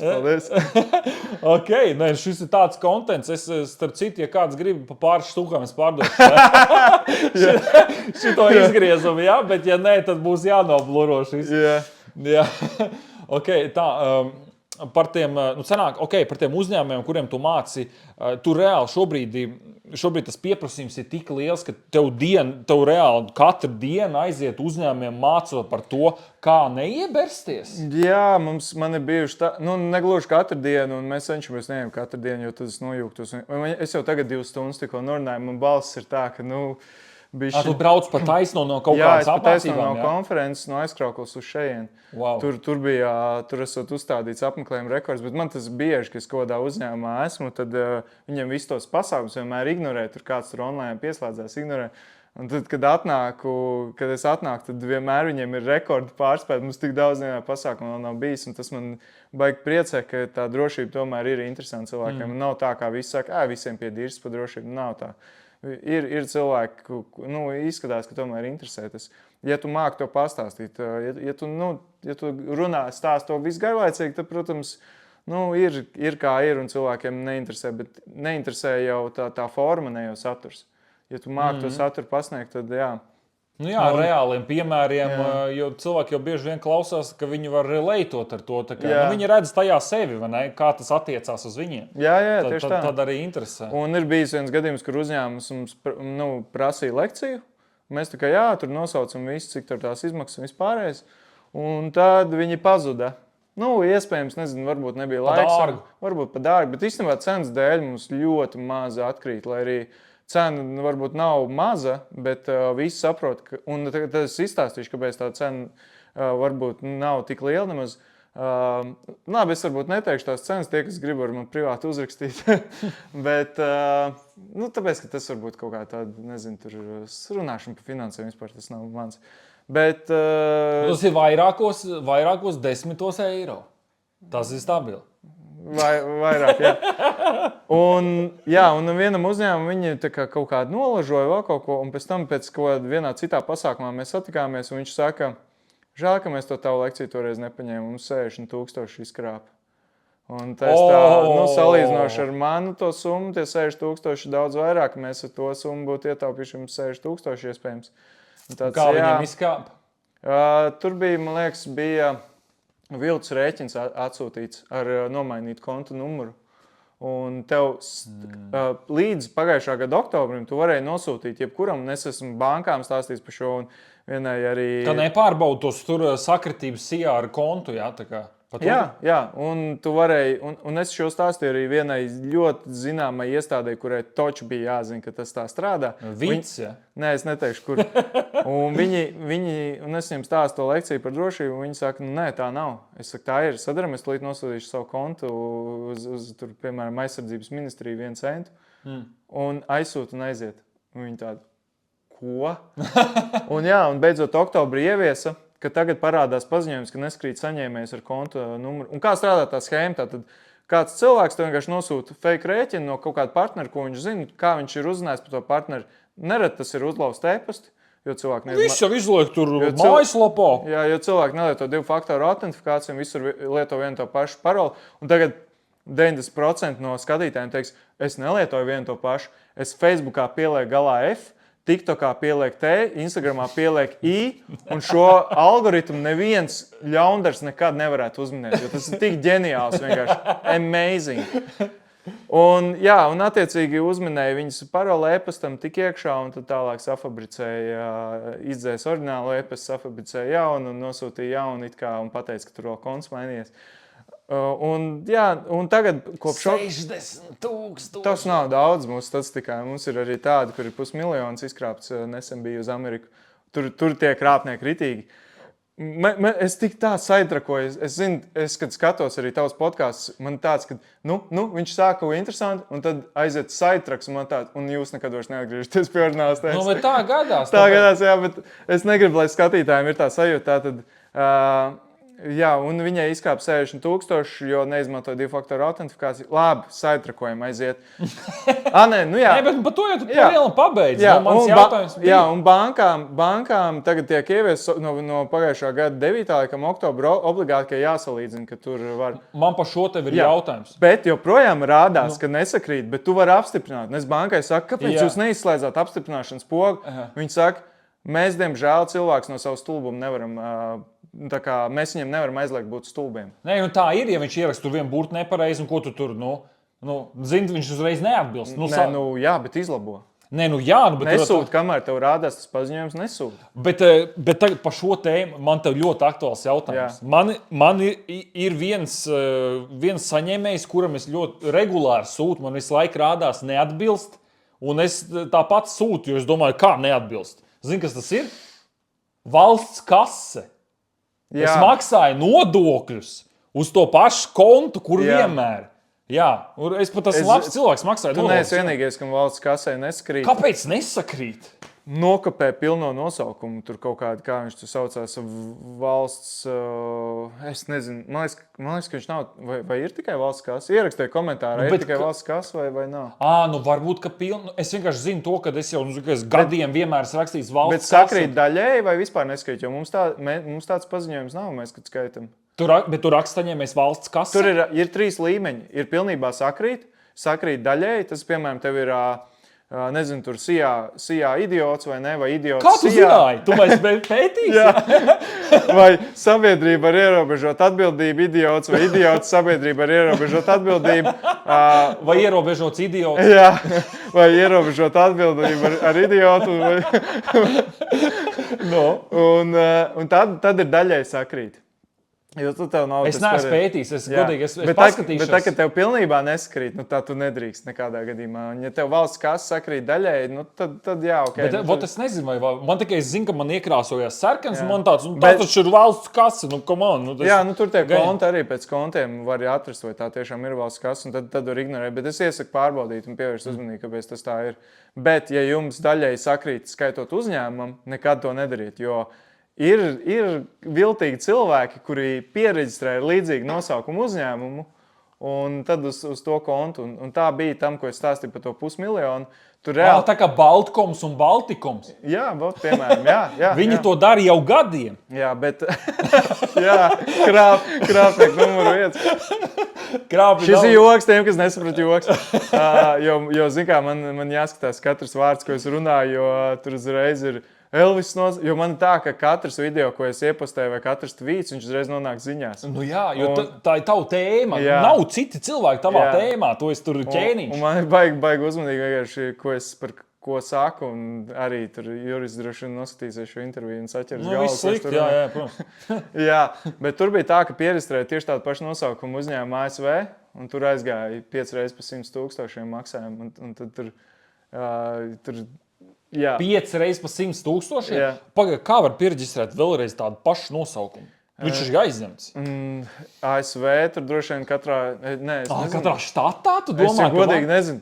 Atkal rakstiet komentārus, jo es nezinu, jo mēs tagad to jautājumu, es mēģinu tikt klāt pie tā cilvēka.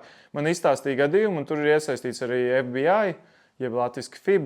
Tur ir iesaistīts vēl visādas arī Latvijas institūcijas, kas to pēta, un man nelaiž klāt pagaidām pie tās lietas, bet es tā kā visu laiku, varbūt varam parunāt, varbūt varam, lai izstāst. Un es nezinu, kā tas tur strādā, bet tam mēs iedzināsimies, tajos varēšu vairāk pakomentēt. Tu gribētu FBI strādāt? Nē, es negribu nevienā iestādē, man ik pa laikam piedāvā arī Uztais CIA FBI, savus. Bet tas ir tieši tas, ko FBI vai CIA aģents teikt, vai Satversmes aizsardzības biroja aģents teikt, ka es tur nekad negribētu strādāt, vai ne? Tāpēc take it with grain of salt. Tad, ja kāds no FBI skatās, ja, tad tur vink, ja, uzrakst kaut ko. Nē.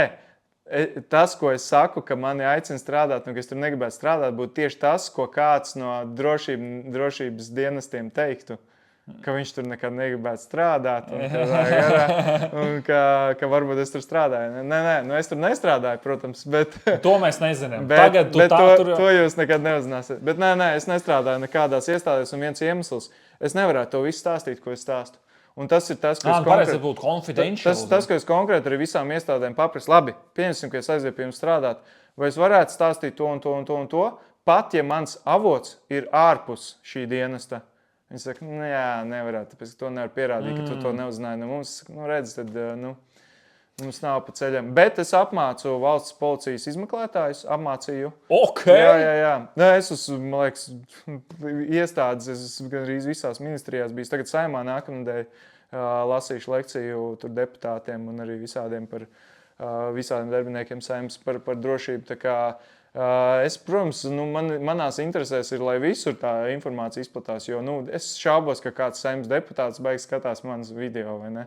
Ņemot vērā sevišķi pāris, es nezinu, vai es par to filmēšu video, bet bija viens, kur Arvils Ašarādens ietvīto bildi, kur viņš ir sēdē Finanšu ministrijā un zem ekrāna viņam ir smuka bildīta ar Wi-Fi paroli un Wi-Fi nosaukumu Finanšu ministrijas man tāds. Jā, caur Wi-Fi jau arī var baigi tik klāt. Protams, nekad nevienam, pat saviem radniekiem un draugiem nedodiet Wi-Fi paroles savējās. iPhone'ā tā feature, share Wi-Fi password ir sliktākais izgudrojums ever, nekad viņu neizmantojat. Tāpēc, ka, kad jūs pēdējo reizi reāli atjaunojāt savu televizoru, savus viedos putekļu sūcējus, savus kaut kādus, es nezinu, citiem ir leduskapi pie Wi-Fi, pievienot veidsmašīnas, vēl kaut kas. Protams, ka neviens viņus neatjauno. Reāli nekad. Jā. Un tas ir populāri, kad caur televizoriem noklausās cilvēks un caur putekļu sūcējiem bija nesen Ekovakam pieslēdzās pie kameras. Cilvēki tur ar plikām afelēm staigā, un viņi vienkārši to visu filmē.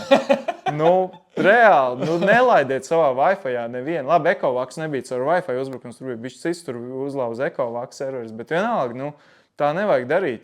Nevajag nevienu laist. Uztaisiet mūsdien gandrīz visiem routeriem ir guest network. Taisiet guest networks. Ja nemāka to izdarīt, nopērciet lētāko kaut kādā elektronikas veikalā routeri par 10 eiro, pieslēdziet to Wi-Fi routeri pie savu galvenā routeri, uzstādiet tur jaunu Wi-Fi un paroli un dodiet tikai to ciemiņiem. Ar to pilnībā pietiks, lai jums tur nevarētu skenēt. Okay.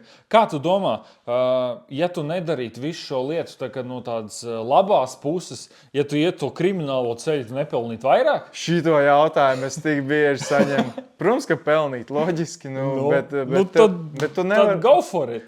Tu pirmkārt neguli mierīgi naktīs, otrkārt... Tu jau nav pieredzes, ja? Nē, es tā pieņemu, es nedomāju, ka es varētu... Zini kā, es jau kaut ko bērnam tā pasaku, un es jau nevaru gulēt naktī, ja es vēl kādam... Sirdsapziņa, ja? Jā, ja es vēl kādam izkrātu milzīgi summu, es vispār nevarētu aizmigt. Un tas ir viens, un otrs ir parasti krāpnieku un tādu kiberu noziedznieku. Starp citu, ne hakeru, jo es esmu hakers. Es hakoju ierīces, es hakoju austiņas caur austiņām reāli. Daudziem mums ir WH1000, XM3, XM4, XM5 bezvadu austiņas. Standarts Sony austiņas. Jā, bet man neko neizteica vienkārši. Tās ir populārākās. Tas ir modelis kaut kāds? Jā, modelis. Man Sony austiņas vienkārši nav bijuši. Jā, okay. Tas ir super populārs austiņas, ko visi pērk. Viņām var jebkurš no malas pieslēgties pie austiņām. Pirmkārt, noklausīties miķi. Otrakārt, tu var caur viņām dabūt telefonu numuru laukā. Tu ar to telefonu numuru pieristrēt savā telefonā, WhatsAppā, savā WhatsAppā. Pēc tam pateikt, ka tu drošības kodu Man gribi. pizza zvana.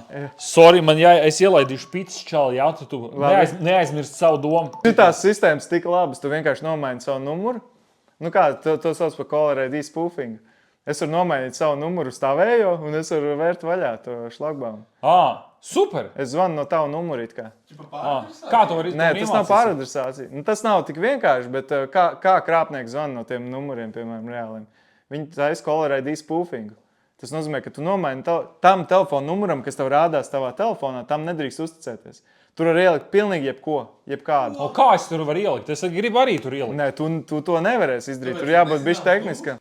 Labi, es izstāstīšu. Man jau ir vairākas tēmas, kas jāizstāsta. Tātad mēģināšu izskriet cauri. Tātad, tu caur tām austiņām dabū telefonu numuru, tu viņu pieregistrē savā telefonā WhatsAppā, pēc tam tu pasaki, lai tev atsūta drošības kodu zvanā, lai tev piezvana nosauc drošības kodu. Tu sagaidi zvanu, bet austiņas ir cilvēkam, kurš tev stāv, 50 metru attālumā. Un tu pacel klausuli, un tu savu telefonu noklausies to kodu, ko viņš tur nosauc. Tu viņu ievadi savā WhatsAppā, un tu nozodz viņu WhatsApp kontu. Un tādā veidā tu var visu viņam nozagt. Ja viņam piesaistīts, ja viņam kā otrais faktors. Bet kādu kodu tas ir tieši, lai... WhatsApp, lai piesaistītu, tev ir jāpierāda, ka tu esi numura īpašnieks. Lai tā kā tiktu tajā WhatsAppā. Jā. Ok. Jā. Tālāk austiņā vienkārši. Jā. Labi, es vairs neklausīšos neko. Nē, vienkārši jāatjauno programmatūra arī austiņām. Atceries to, ka ne tikai televizoram, putekļu sūcējiem, leduskapim, veismašīnai. Vai ko nozīmē? Jāuzspiež update vai ko? Vai nē, tas ir tas labākais jautājums. Kā tu tās Sony austiņas atjaunot? Un tur, diemžēl, nav atbildes vienas. Tām austiņām būs konkrēti. Tu ies Sony lapā, paņems kaut kādu updateru un updateos. Bet veismašīnai būs cits veids, televizoram būs cits veids un katram būs jāmeklē savs. Un tāpēc šobrīd, man liekas, ir jau tā kustība, kur cilvēki mēģina pēc iespējas tos dumb devices pirkt, kur tev ir dumb down, kur tev nav nekādas programmatūras, tev nav jāatjauno. Jo tev vairāk elektronikas, kur ir procesori virsū, jo vairāk tev kaut kas jāatjauno. Otrs ir, ko es tagad arī pētu, pa ko būs video, par to, kā tev var noklausīties ar tavu datorpeli. Tātad tev ir gaming datorpele, kurai ir izšķirtspēja, man liekas, 20,000 punktu uz colu, mežonīgi liela izšķirtspēja, speciāli gamingam. Gameri vēl par to maksā. Un viņam ir 7,000 Hz vai 8,000 Hz, tas biežums, ar kādu viņi raida datus, tā pele. Un cilvēki par to vēl piemaksā, lai viņiem būtu tāda precizitāte. Es domāju, ka tas ir kaut kāds pilnīgs placebo, ka kaut kas tāds ir vajadzīgs. Bet, labi, tādas spēles ražo. Balsī frekvence ir 3,500 Hz. Tātad 8,000 Hz ir pietiekami. Tā peles izšķirtspēja ir super precīza, un tad, kad tu runā telpā, viņa vibrē. Tu ieraksti šo te vibrāciju, ar mākslīgo intelektu notīri troksni, un tu dabū visu, ko telpā runā. Tas ir tāds jau līmenis. Bet es varu pateikt, cik tās es ticu šobrīd, ir tas, ka Windows un Maciem viņi nelaiž tev pie drivera klāt. Tad, lai hackers to izdarītu, viņam būtu jāinstalē drivers, bet uz Linux tu vari ar maksimālu precizitāti lasīt. Bet Linux no daudziem cilvēkiem. Bet šobrīd ienāk šīs Steam ierīces, kur ir Linux virsū. Tā kā pie tām Steam ierīcēm labāk savus datorpeles neslēdziet klāt, jo vismaz ne gaming peles, lai jūs nevarētu noklausīties. Crazy. Un es varu vienu ekskluzīvu lietu izstāstīt, kuru pagaidām es vēl nekur neesmu stāstījis, bet pie manis ir nonākuši izsolē nopirktas kritušo Krievu karavīru mobilās ierīces, mobilie telefoni. Un tas, kas ir šobrīd kritušo karavīru telefoni? Kas Ukrainā ir krituši. Oficiālā veidā no Ukrainas ir nonākuši pie manis. Tu viņus nopirki izsolē? Kāds cilvēks speciāli man viņus nopirka. Okay. Un es šobrīd jau esmu atvēris tās visas ierīces. Un, protams, ka tur ir Ženēvas konvencija, ievērojot vispārējo tur. Tas video būs saudzīgs un tā, lai gan man būtu daudz ko pateikt, protams, bet, un tur es redzēju, piemēram, tur tādi tipiskākie momenti, bet gaidiet video, bet šis būs tāds sneak peeks. Piemēram, sieva raksta, lūdzu saka, ka tu neesi nogalināts, piemēram, bet, visticamāk, viņa to uzrakstīja, ka čalis jau bija down. Tad ir, piemēram, zvans mātei pēdējais. Ir saruna bijusi kaut kāda, mēs nezinām kāda, bet ir parādās pie kologā, ka ir zvans mātei. Un tad, principā, pēc tam viņš visticamāk, tas bija pēdējā viņa saruna dzīvē.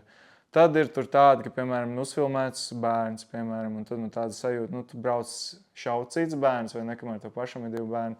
Tur tādas skarbie stāsti. Tur nav nekādas slepenas informācijas, kas man liek domāt, ka viss tikai notiek analogajā vai digitāli, noteikti digitāli vai šifrētā veidā, bet par ācijām, kas neko nesaglabā. Jo Tev bija cerība, ka tu uzies tur kaut ko tādu. Bija kaut kāda viena ierīce, es šobrīd vēl nevaru ieslēgt, es viņu remontēju, lai varētu dabūt. Man ir aizdoms, ka iespējams tās ierīces ir izgājušas kaut kādam Ukrainas filtram cauri. Tā viena ierīce, kur nevar ieslēgt, es ceru, ka viņa ir tik nenormāli bojāta, ka viņiem neizdevies viņu salabot, bet es viņu salabošu. Es ceru. Un tad es varētu tikt varbūt kaut kam, kas nav izgājis cauri filtram. Redzēsim, kā būs. Tā ir tāda interesanta lieta. Baigi interesanta lieta, jā.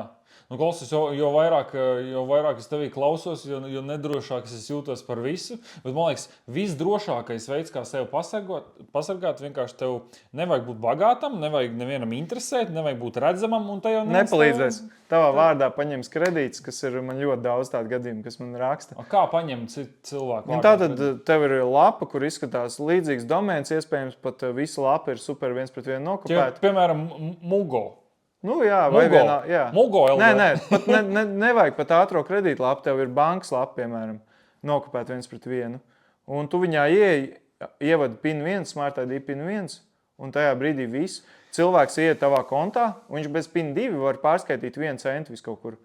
Viņš pārskaita dažādām ātro kredītu iestādēm pa 1 centam, lai pierādītu, ka viņš ir tu. Un tu iemakā, to pietiek? Jā, viņiem pietiek. Tur tā problēma. Es tieši arī lasīju lekciju vienā konferencē ātro kredītu. Man uzaicināja, lai pastāst, kā uzlabot drošību tiem ātriem kredītiem.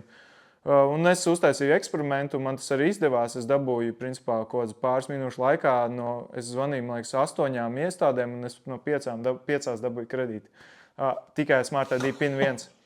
Un tu arī konta izrakstu var dabūt ar PIN 1. Visu vajadzīgo informāciju var dabūt ar PIN 1, pārskatīt 1 centu, aizsūtīt visu.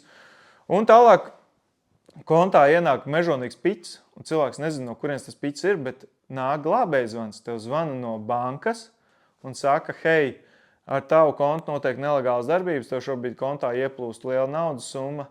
Jums vajadzēs šo naudu atgriezt, un te ir tāds un tāds konts. Tur vēl arī policija iesaistās, vēl visādas iestādes, un tev ir nenormāli daudz. Tas, ko viņi dara, viņi tev vienkārši piebāž pilnu galvu ar informāciju, lai tev pārslogot smadzenes, un lai tu vairs nevarētu efektīvi padomāt. Un tad tu sāc apstiprināt visu PIN 1, PIN 2, lai tikai tas ātrāk beigtos. Nereti atbrauc policists ar taksi, policists taksometrā un savāc naudu arī kastē, arī tādi ir bijuši.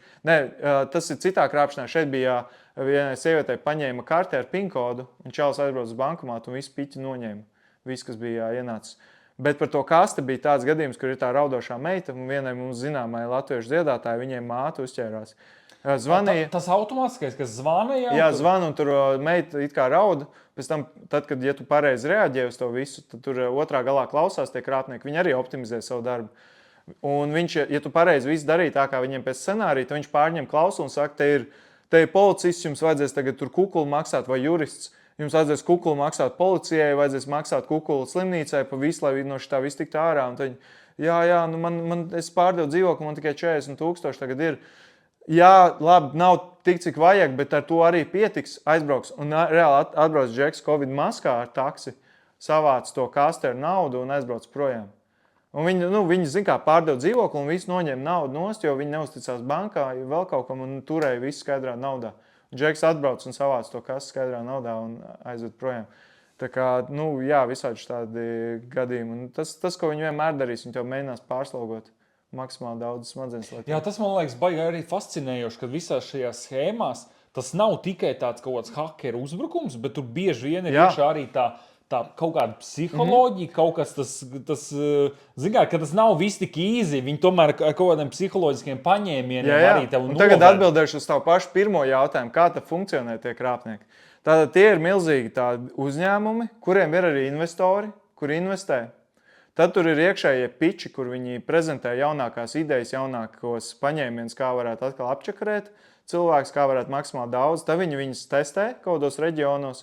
Tā kā tie ir tādi testrani, tur hackathoni notiek iekšē, tad testrani pastāst, jā, šis strādā efektīvāk nekā šī krāpšana, tagad laižam viņu lielā tirgu iekšā. Un tur viss, tur ir reāli zinātnieki iekšā, tur funkcionē tas mehānisms perfekti. Pēc tam viņš šos produktus tirgo reāliem. Jā, to, ko es šobrīd saucu par krāpniekiem, tie patiesībā ir cybercrime as a service. Tāda kibernoziegums kā servis. Tu uztaisi platformu, kur tev viss strādā. Man ir arī viens video, kur es rādīju, es tādu vienu robotu dabūju. Tu tajā robotā savadi visus datus, un tev zem minūtes tev visu to prasa aizpildīt. Un pēc tam tev dažās sekundēs uzģenerēs gatavu krāpnieku lapu. Tev viss, tie rīki, un viņi pārdod citiem tās schēmas. Jā. Viņi viņus izīrē, tā kā tiem pašiem krāpniekiem. Un tie krāpnieki maksā milzīgas summas. Un sanāk, ka mums arī Rīgā viens tāds birojs bija. Man viens cilvēks, kurš tur strādāja, atrakstīja, tāda adrese. Mums ir principā krāpnieku, cybercrime biznesa birojs. Viņiem ir reāli YouTube kanāls, kur viņi aicina cilvēkus, kur viņi apmācīs programmēt. Un tur ir tā, ka es jau atkal saitrakoju, bet pirmais, tātad kā viņi rekrutē. Tu izēji it kā to visu apmācības kursu, tad ir eksāmens. Un tu domā, ka tu to eksāmenu kārto, ka tas ir uz tās lapas. Īstais eksāmens bija tur pie ūdens bača, kad jūs runājāt. Tad bija īstais tests. Viņi saprot, kāda tev ir sirdsapziņa, cik tālu to var iet. Un ja tu to bačaku testu izturi, tad tiec otrajā kārtā. Papīra tests, tas ir pilnīgi pofīgi. Nevienam viņš neinteresē. Tad tiec otrajā kārtā, un tur jau tev sāk laust iekšā un skatīties, kā tu reaģē uz to, ka ne viss, ko mēs tur darām, ir likumdevējiem tur patīk, bet viņi arī ir īstenībā mēsli, viņi mūs apzog un mēs darām. Šitā tev sāk ielaust.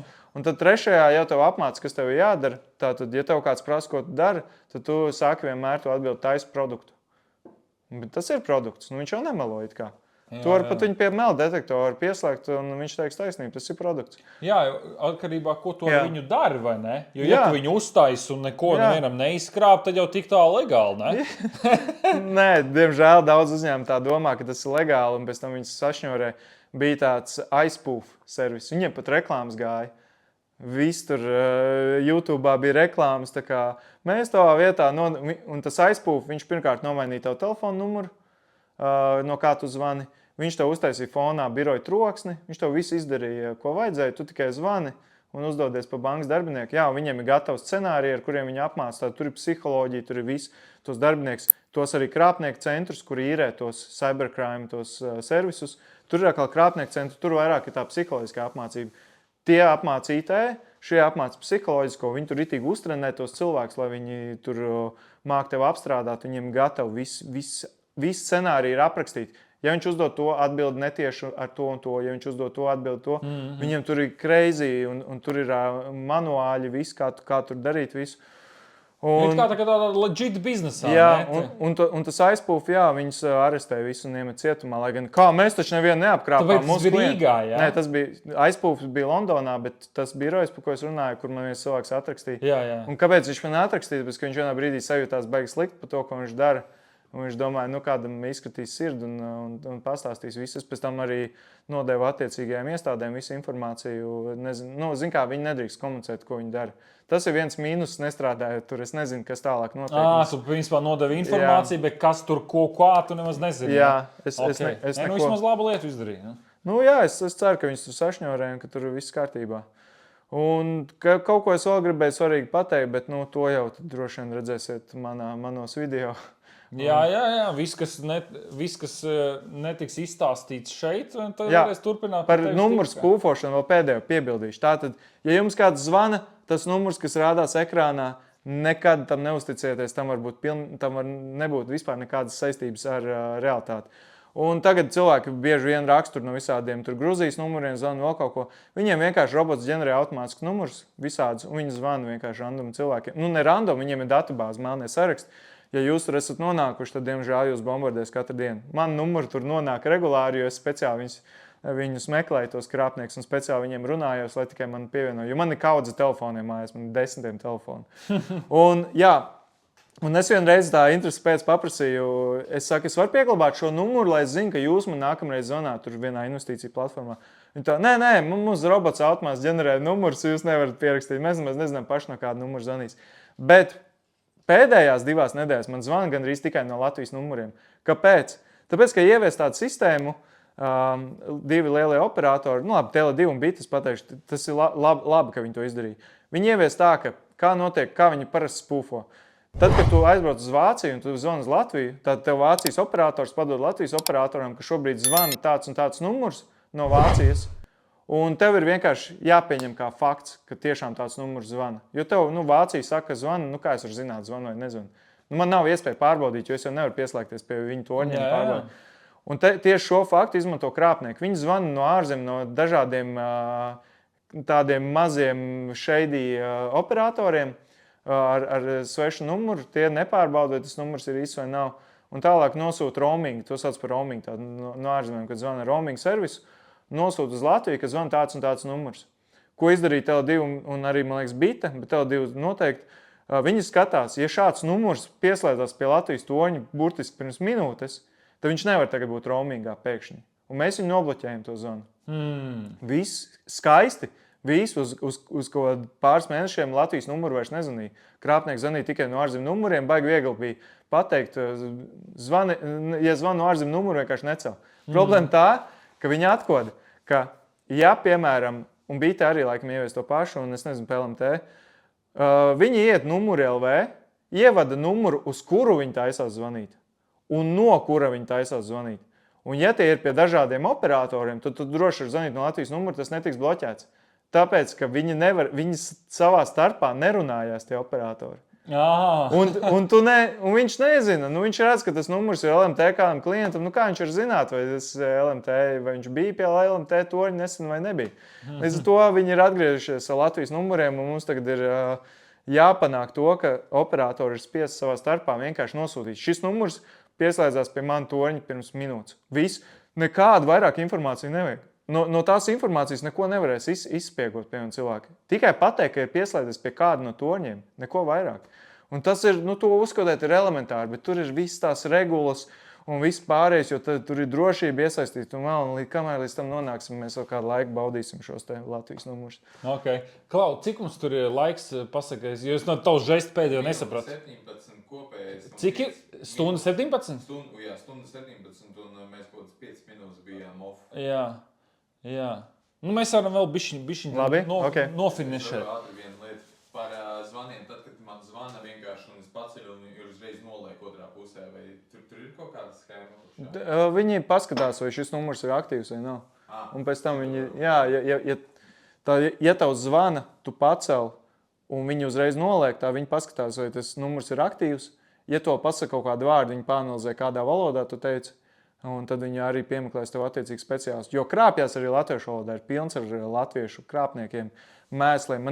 Es nevaru atrast to vienu video ierakstu, bet viņš man noteikti ir saglabāts.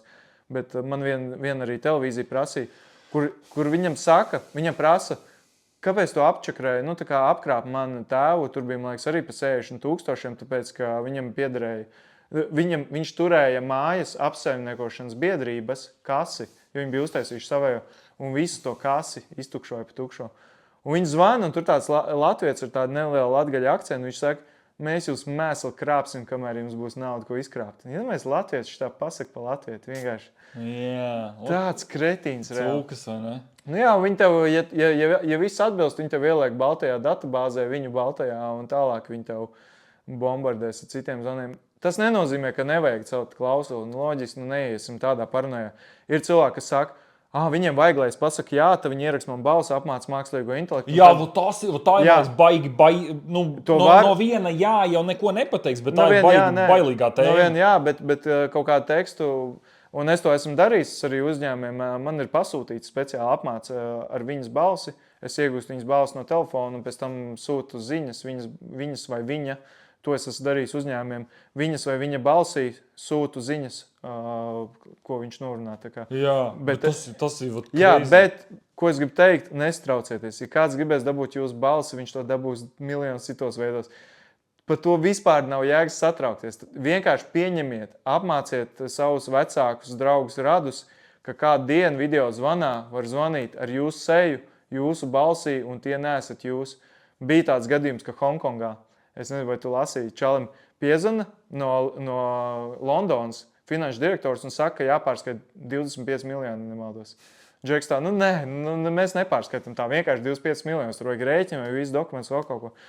Un tas no Lielbritānijas saka, jā, bet šitā ir tik steidzama lieta. Mēs pazaudēsim mega daudz naudas, ja mēs nepārskaitīsim. Viņš saka, tas pārkāp protokols. Viņš saka, labi, visi uzņēmuma vadītāji, finanšu, visi cilvēki, visi pievienosies Zoom zvanā, un mēs visi izrunāsim. Reāli Zoom zvans pilns cilvēkiem, un visi viņu pārliec, un viņš pārskait to naudu. Izrādās, visi bija deepfake. Balss, video, visi deepfakes. Un to es arī demonstrēju, arī bieži vien taistos deepfakes, lai demonstrētu uzņēmumiem. Jā, cik augstā līmenī jau ir. Un to var laivā izdarīt, un uz sava kompja. Tu laivā vienkārši kustini galvu. Es to vēl neesmu iefilmējis nevienā video, tāpēc, ka es esmu neomā bāls, un es, kad uzlieku kaut kādu normālu sādas krāsu cilvēku, man tāda svītra vienkārši. Man vajag reāli iet uz solāriju, bišķi dabūt to ādas krāsu, lai es varu taisīt deepfakes laivā. Jā. Kas ir tā... Kas ir tā krāpšanas metode, kas varbūt tur nav lielas summas, varbūt viņa nav tik sarežģīta, bet ar ko visvairāk, teiksim, izzog naudu cilvēkiem? Kas ir elementārākais veids, kā izčakarēt cilvēku? Jā, visvairāk šeit ir jautājums par naudas summu kopējo vai... Nē, es saku, kas ir elementārākais veids, kā var kaut ko izkrāpt? Tas ir tā saucamā smikšķerēšana, jeb ar īziņām, ka tev atsūt īziņu, ātri reaģē, tev kaut kas tev LMT tiks bloķēts. Starp citu, LMT labs stāsts. Tātad tev atnāk īziņa, ka tev līdz beigsies LMT abonements. Džeks atver to lapu. Abonements? Kāds abonements? Neuzdod jautājumu. Jā, skaisti, LMT abonents. Tur nekāda nav sakartajās. Un tu uzspied uz tā saites, un tev atverās lapa, kur izskatās tieši kā LMT lapa. Protams, domēns ir pilnīgi kaut kāda auzas, bet, un Čāls domāja, ka tā ir LMT lapa, viņš gribēja pastīties, kāds tad abonements viņam tur beigsies. Viņš ievadīja savu to Smart ID visus kodus un apstiprināja PIN 1 un viss. Un tajā brīdī sākās elle.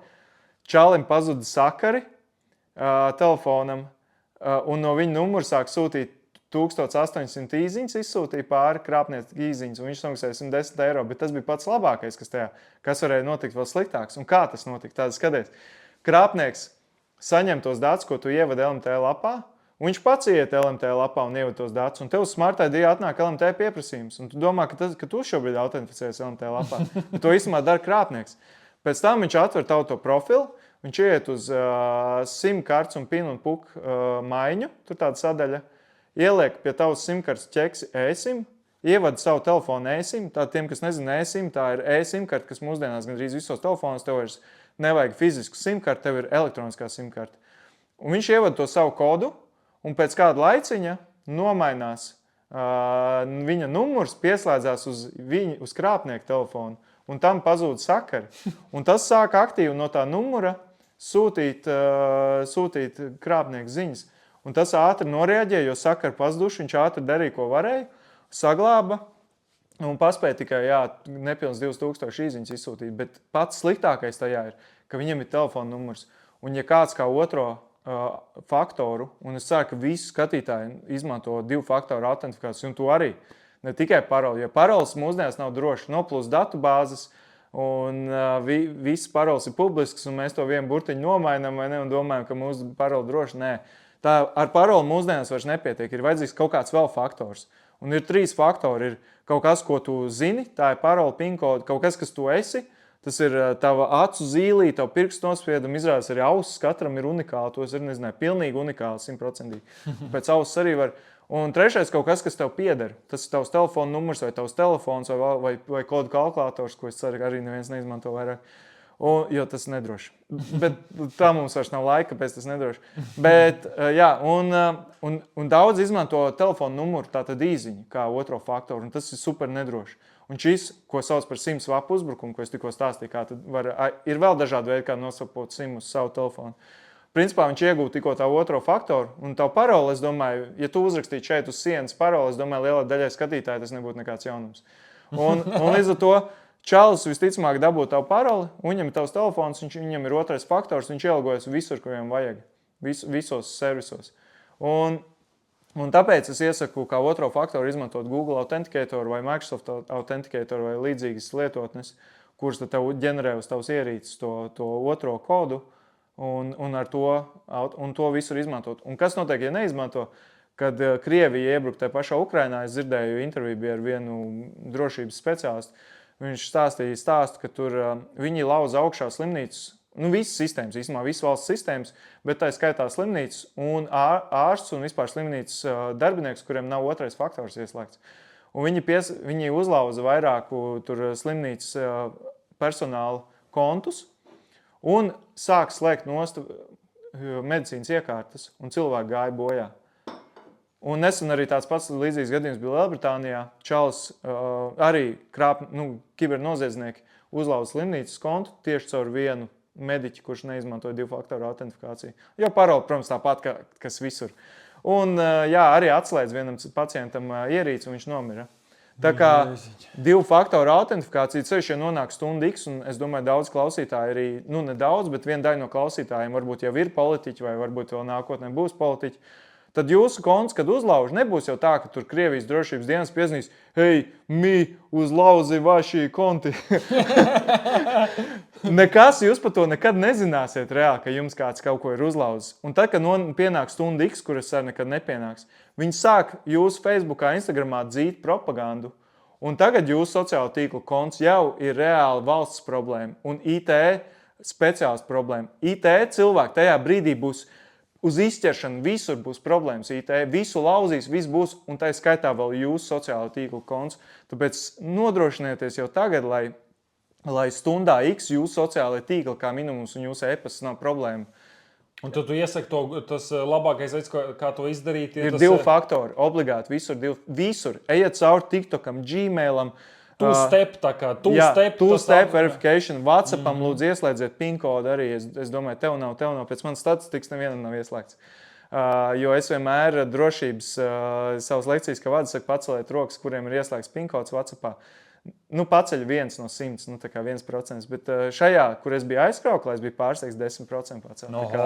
Vai manu video iespējā vai kā, bet tas cipars aug, jo ir bijuši gadījumi, kur man cilvēki raksta, atsakās no savu vecā numuru, pēkšņi kāds savāc viņu WhatsApp kontu, jo viņš jau ir paņēmis jaunu numuru, izveidojis jaunu WhatsApp kontu, un čalim ir viņa vecais numurs, jo, kad tu aizēji uz LMT, vai uz Tele2, tev jau nepiešķir jaunu, pilnīgi unikālu numuru.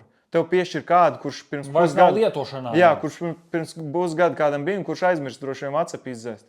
Un to paņem, aktivizē, jā, un viss, tev viņa WhatsApp konts, tev nav viņa, cilvēki pareizi atzīmēm un komentārus, tev nav viņa saziņas, bet tajā gadījumā, kā viņš dabūja visas tās vēstules visticamāk, to ar Gmailā iet un to var no e-pasta dabūt, no telefona numura, to var dabūt visas e-pasta adreses, un pēc tam arī resetot bieži vien paroli uz telefona numuru. Un to var visu pārņemt viņa Gmail kontu, pieslēgt savam telefonam, atjaunot backup, un tev ir arī visu viņa WhatsApp.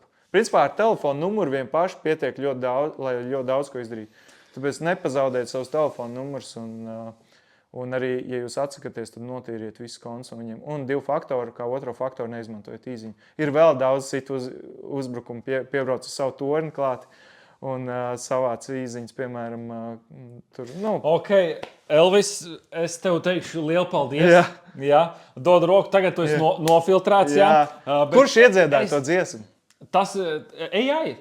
Labs! Tā kā mēs varēsim parunāt vēl ar Piciņu vēl, bet šobrīd, šitā tēma, ko tu pārstāv, viņa ir tik interesanta un tik dziļa, mēs varētu stundām runāt, bet tā, lai mums kaut cik, vienkārši beigsies atmiņa, tāpēc mums ir jābeidz šī pārēja. Varbūt tev ir kaut kāds īsais jautājums, ko tu gribi noslēgumā man pajautāt? Es jau uzdevu par dziesmu. Par dziesmu, jā. Jā, tas ir AI, mēs varēsim uzlikt paklausīties to. Jā. Un tagad tu esi tas, jā. Tieši tā. Tas ir AI. Un viss saka, viss nē. Vairāk cilvēki saka, pēc dukura izklausās. Jā. Es nezinu. Mēs uzlausām dukuru caur to tur, WhatsApp un karoču. Jā.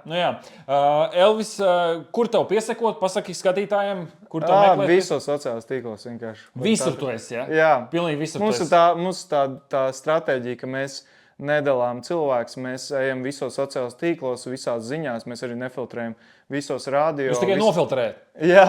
Bet kas jāmeklē? Kas jāraksta? Kas jāmeklē? Elvis Strasdiņš vienkārši. Elvis Strasdiņš. Jā. Ok, skatītāji, piesakojiet arī man sociālos tīklos, kas šobrīd šeit izlec. Tā bija 9. epizode ar Elvisu Strasdiņu.